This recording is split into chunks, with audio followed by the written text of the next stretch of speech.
ព្រះនាងដ៏ស្រស់ស្អាតរូបនេះជាក្មួយស្រីរបស់ស្ដេចដែលមានបំផុតនៅក្នុងលោកគឺស្ដេចសុលតង់ហាសាណុលបូឃា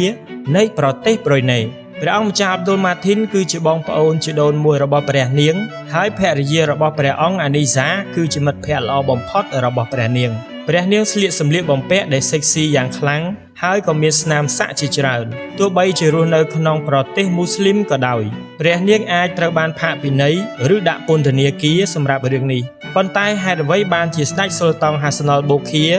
អនុញ្ញាតឲ្យនាងធ្វើបែបនេះទស្សនាវីដេអូនេះពេញដើម្បីស្វែងយល់ទាំងអស់គ្នាកុំភ្លេចចុច like ចុច Subscribe ដើម្បីទទួលបាននូវវីដេអូថ្មីៗនៅពេលដែល admin បានបង្ហោះព្រះនាង Casey ដែលមានឈ្មោះថា Carminas Clarice បានប្រសូតក្នុងគ្រួសាររាជវង្សប្រ៊ុយណេក្នុងឆ្នាំ 1993 ឪពុករបស់ព្រះនាងគឺព្រះអង្គម្ចាស់ Jeffrey Bolkiah គឺជាប្អូនប្រុសរបស់ស្ដេចសុលតង់នៃប្រទេសប្រ៊ុយណេនិងជាបរិសុទ្ធដែលមានបំផុតម្នាក់នៅក្នុងប្រទេសប្រ៊ុយណេផងដែរព្រះអង្គម្ចាស់ Jeffrey ជាអ្នកស្រឡាញ់នារីស្រស់ស្អាតនិងជាបរិសុទ្ធចំណាយលុយខ្ជះខ្ជាយនៅពេលមួយព្រះអង្គម្ចាស់ Jeffrey មិនអាចទប់ទល់អារម្មណ៍ចំពោះភាពស្រស់ស្អាតរបស់តារាម៉ូដែលហ្វីលីពីន Evangeline del Rosario ហើយបានយកនាងធ្វើជាភរិយាទី3របស់ទ្រង់ក្នុងនាមជាកាតូលិកក្មេងស្រីហ្វីលីពីននេះត្រូវទទួលយកសាសនាអ៊ីស្លាមហើយបានដាក់ឈ្មោះថ្មីថា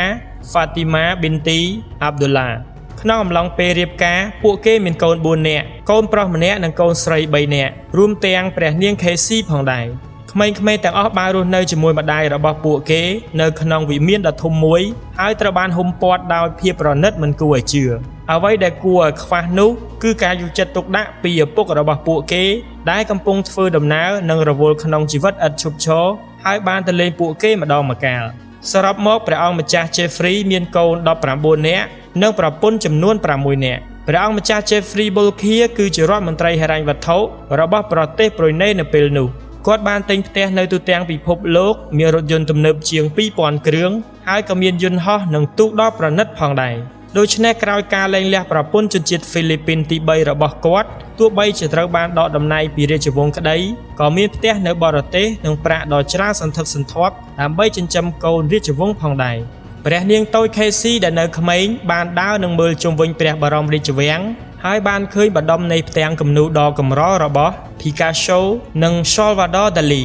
បន្ទាប់មកព្រះនាងបានលងស្រឡាញ់នឹងគំនូរសិល្បៈដែលនោះហើយជាមូលហេតុដែលព្រះនាងបានចុះឈ្មោះចូលរៀននៅវិទ្យាស្ថាន Raffles Institute of Design ក្នុងប្រទេសសិង្ហបុរីហើយបន្ទាប់មកបានសិក្សានៅទីក្រុងឡុងនៅសាកលវិទ្យាល័យផ្នែករចនានិងម៉ូដកំពូលមួយរបស់ពិភពលោកគឺសាកលវិទ្យាល័យ Central Saint Martin College អ្នកមិននឹកស្មានថាពួកគេមកពីគ្រួសាររាជវង្សដូចគ្នាជាមួយព្រះអង្គម្ចាស់ Martin ទេ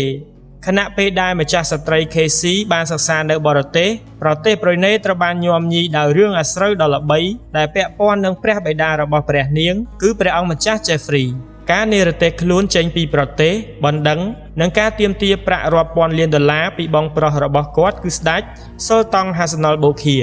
ព្រះអង្គម្ចាស់ត្រូវលក់និងដេញថ្លៃយកទ្រព្យសម្បត្តិរបស់ព្រះអង្គម្ចាស់ Jeffrey ស្នាដៃសិល្បៈដ៏កម្ររថយន្តវិមាននិងយន្តហោះដើម្បីសងបំណុលរបស់ព្រះអង្គដល់រដ្ឋសម្រាប់ការកេងប្រវ័ញ្ចប្រាក់ចំនួន 15,000 លានដុល្លារដល់រដ្ឋាភិបាលជាតិក្រោយធ្វើការវិវាទរយៈពេល10ឆ្នាំស្ដេចសុលតង់ហាសាណុលបូឃាបានអត់ទោសដល់ប្អូនប្រុសរបស់គាត់ហើយព្រះអង្គម្ចាស់ Jeffrey ត្រូវបានអនុញ្ញាតឲ្យត្រឡប់ទៅប្រទេសប្រ៊ុយណេវិញកូននិងភរិយាជាច្រើនរបស់ព្រះអង្គម្ចាស់ត្រូវបានអនុញ្ញាតឲ្យចូលរួមមុខងារផ្លូវការជាមួយនឹងឋានៈជាស្ដេចប៉ុន្តែកូននិងប្រពន្ធហ្វីលីពីនរបស់គាត់មិនទាន់អាចត្រឡប់មកផ្ទះក្នុងប្រទេសប្រ៊ុយណេវិញបាននោះទេ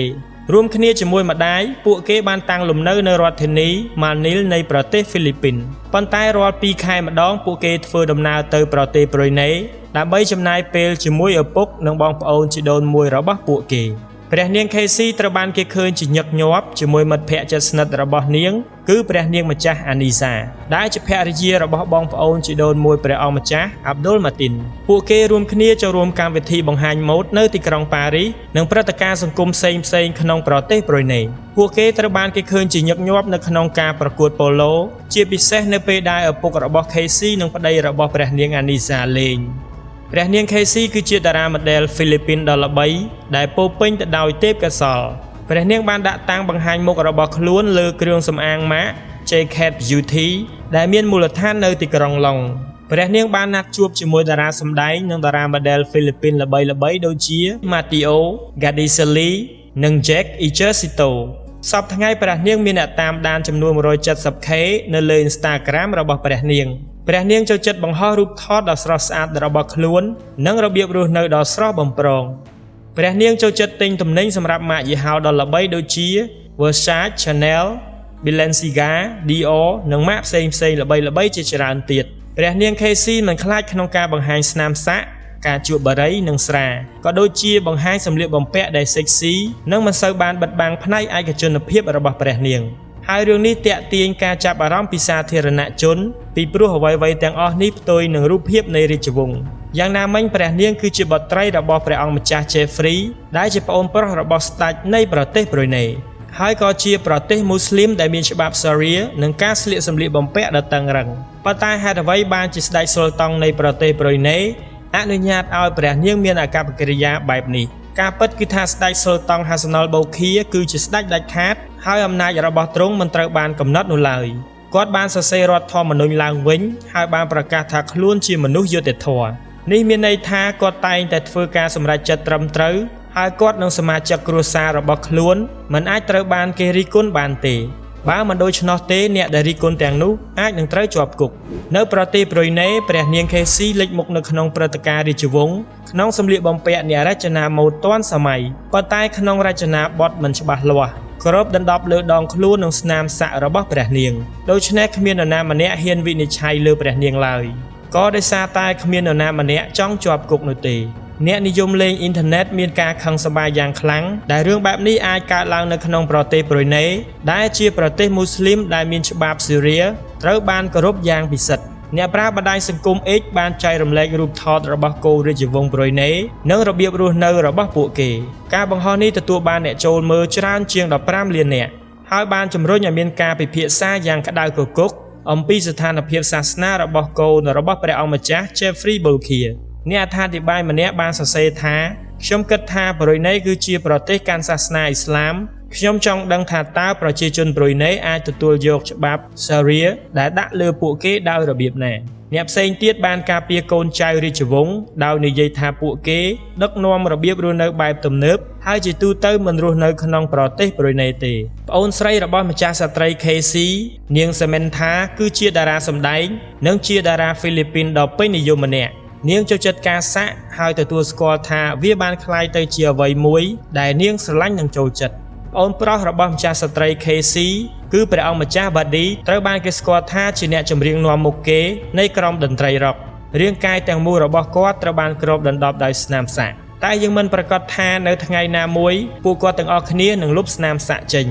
ម្ដាយរបស់ពួកគេដែលមានឈ្មោះថា Evangeline ដែលជាអតីតភរិយារបស់ព្រះអង្គម្ចាស់ Jeffrey មិនដែលបានរៀបការម្ដងទៀតនោះទេនាងបានលះបង់ខ្លួនឯងទាំងស្រុងចំពោះកូនរបស់នាងហើយនៅពេលដែលកុមារធំឡើងនាងបានបង្កើតក្រុមហ៊ុនប្រព័ន្ធផ្សព្វផ្សាយមួយនៅក្នុងទីក្រុង Los Angeles ហើយបានផលិតភាពយន្តជាច្រើនរួមទាំងភាពយន្តមួយចំនួននៅក្នុងប្រទេសហ្វីលីពីនផងដែរព្រះនាង Casey សបិនចង់ចូលប្រឡូកក្នុងការផលិតភាពយន្តដោយម្ដាយរបស់ព្រះនាងហើយព្រះនាងក៏មានគម្រោងចាប់ផ្ដើមមូលនិធិសប្បុរសធម៌មួយដើម្បីជួយប្រជាជនដែលរងប៉ះពាល់ដោយព្យុះទីហ្វុងប្រចាំឆ្នាំនៅក្នុងប្រទេសហ្វីលីពីនព្រះនាង Casey ជឿថាមនុស្សជាច្រើនចូលចិត្តវិនិច្ឆ័យព្រះនាងដោយផ្អែកលើទំព័រ Instagram របស់ខ្លួនទោះបីជាវាមានត្រឹមតែ 3% នៃជីវិតដ៏ high soul និង sexy របស់ព្រះនាងក៏ដោយតើអ្នកទាំងអស់គ្នាយល់យ៉ាងណាដែរចំពោះព្រះនាងម្ចាស់ Casey ដែលព្រះនាងចូលចិត្តស្លៀកសម្លៀកបំពាក់ដែល sexy ហើយមានស្នាមសាក់ជាច្រើននៅលើដងខ្លួនទោះបីជាព្រះនាងរស់នៅក្នុងប្រទេសមូស្លីមក៏ដោយគ្មានអ្នកណាហ៊ានផាកពិន័យច្បាប់ឬដាក់ពន្ធនាគារសម្រាប់រឿងនេះទេចែករំលែកគំនិតរបស់អ្នកនៅក្នុង comment ខាងក្រោមដើម្បីឲ្យ admin បានដឹងពីចម្លើយរបស់បងប្អូន